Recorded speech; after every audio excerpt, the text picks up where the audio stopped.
Hey, what's up guys, it's TJ here. Hope you guys are doing well. Today I just wanted to give you guys a couple quick tips on shooting smoother and more cinematic shots. I know I got a couple questions on how I actually hold my vlog camera, so I thought this would be a good way to go ahead and talk about a few tips that can help you guys shoot smoother shots, more cinematic shots.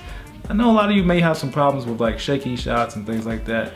I think this person really wanted to know how to hold a vlog camera straight and without it shaking so much. So here's a few tips on not only just how to hold the vlog camera, I guess, but just in general how to get smoother shots overall when you're trying to make a more cinematic, more professional looking video. It'd be nice to talk about these sorts of topics like once a week, you know? Today's Wednesday, right? We'll do it every Wednesday. So tip number one is using your hands. I know, a lot of you might have shaking hands and stuff like that, but here's a couple of tips on how to use your hand. Handheld videography is actually pretty in right now. There's a lot of videography and even movies that use handheld motion to actually make their movies look more cinematic, but it really kind of looks documentary style or amateur style, and that feeling can be a great addition to your video. Now, if you have really shaky hands, I wouldn't recommend this, but you want to make sure you have at least 2 to 3 points of contact on your camera at all time, or stabilizing your camera at one time. So I would just say to make sure you're firmly holding your camera with 2 hands.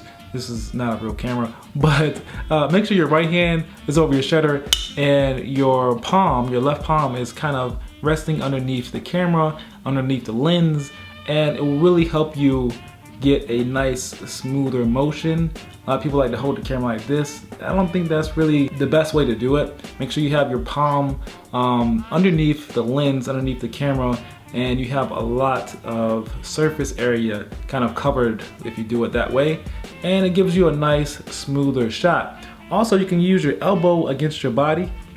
That can give you that third point of contact to make your shots even smoother. So yeah, that will help you make sure you kind of minimize that camera shake. You don't want it too shaky. Some camera shake is good, and it can make the video seem kind of amateurish or kind of documentary-ish, but that may be the feel or the look that you're going for in your video. Tip number 2 is to use a handle of some sort. Now, I don't have a handle with me, but a handle or a tripod or something. And we all seen Casey Neistat use I probably butchered his name, Casey Neistat. We probably seen him use the GorillaPod in his videos before, and that's one form of getting your hands away from the camera and kind of it helps you get a more steady shot that way. But there's tons of other small mini tripods out there. These smaller tripods can kind of double as a tripod, but also a handle, like a type of handheld selfie stick.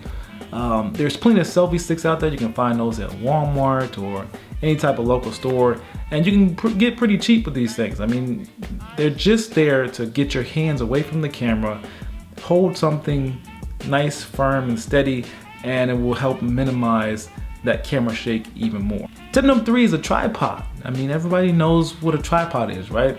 You got cheap tripods and you have relatively expensive tripods.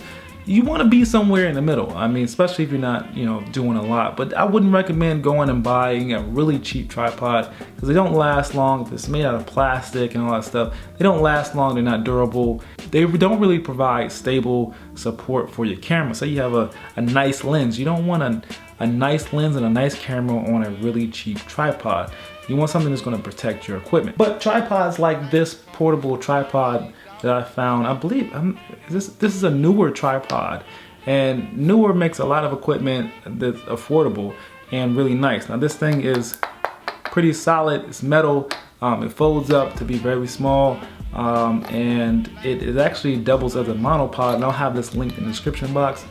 But it's very durable, it's very flexible, and it's made out of some good material, but it's not too expensive. Now, what a tripod can do for you is supply a stable shot. You're gonna have a nice still image like what we have right now, and that can be used for documentaries, or it can be used for just sit and talks like this.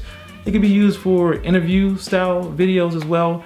So a lot of times what I like to do is have 2 cameras set up on on different tripods, and I jump between the two cameras to make the shot more interesting. But a tripod is gonna give you a stable, more professional looking video, especially if you're doing some type of interview or some type of documentary. And also you can add in camera shake later. If you have a program like After Effects, you can put in a realistic camera shake in post. And that realistic camera shake can add a little bit of flavor to your video and make it feel a little bit less boring. So tip number 4 is a fluid head tripod. And fluid head tripods can get pretty expensive. I have one back here and it's not that expensive. It's actually pretty cheap. I think this was about $100. I'll have that linked in the description box below, but it can get pretty expensive when you start looking at the Manfrotto tripods, where the fluid heads are really, really nice, but they're really, really expensive. So you want to find something kind of middle of the road, something that you can make sure you get a good, nice fluid shot with, but you know, you're not gonna break the bank with. Now, what fluid head tripods do is they add some resistance to your camera motion so that you can get a nice fluid and smooth shot. Now, this really adds a cinematic and really professional look to your videos. And you'll see a lot of these used in commercial shoots or wedding shoots as well. But a fluid head tripod can really add some nice smooth motion to your panning or tilting shots and add some dynamic to your still tripod shot. So you're not just sitting there and looking at one subject, you're kind of moving and bringing that subject into focus or bringing it into the shot, and it really adds some flavor to your video. Tip number 5 is a dolly or camera slider. You know, there's dollies that have, you know, wheels at the bottom. You can move it nice and smooth, or you have sliders that kind of slide in a linear motion, and these really add a smooth cinematic motion to your video. Now, these can be very expensive as well, but I have one here from Newer that I picked up not too long ago. Haven't had it for a long time, and it's a decent slider. It doesn't have a motor or anything on it or a belt drive. That's something that I would want to have, but right now this is where I wanted to stay at. I didn't want to spend too much money. I wanted to get something nice and something that will work for what I'm doing. It also has a fluid head on the top, and this gives you a nice fluid motion. And also you can slide this thing back and forth, which gives you a nice smooth motion as well. It's made out of carbon fiber and is built pretty well. I'm enjoying it so far. I haven't had any complaints about it. And just like the fluid head tripod, you'll see most of these in commercial shoots. You'll see them in wedding videography, and it really looks professional and cinematic. Lastly, just use your intuition, use your resources. Be very resourceful in what you do have, because what you do have is just enough to get the job done. You just have to be a little bit more creative, think it out a little bit more, and that will really help. Like one thing that I do with my drone, I know a lot of people actually like some of my drone shots. It's not that I'm like a great drone operator, it's just that I know that what looks good is making sure there's as minimal motion as possible. You want to make sure that it's a smooth, fluid motion, and that the viewer doesn't feel like someone is operating this drone point of view that I'm looking at.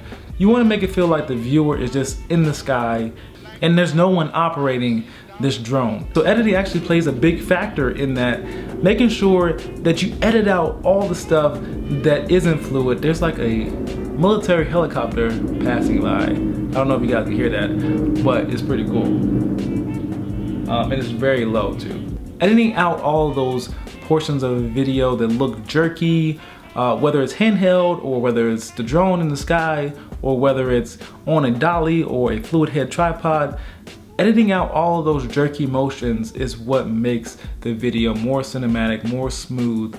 Make sure you use the footage, the footage that makes your video look more professional, and edit out all the rest. Anything that doesn't make the cut, edit it out and don't even think about it. Also remember, you can use all of these techniques together to make a nice cinematic and smooth sequence and add that to your video.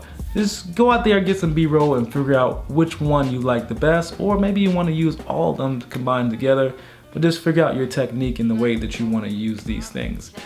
So I think that's it for this video. Let me know what you guys think, and also let me know what you would like to talk about in the next video next week in the comments below, and I will see you guys in the next video. Peace.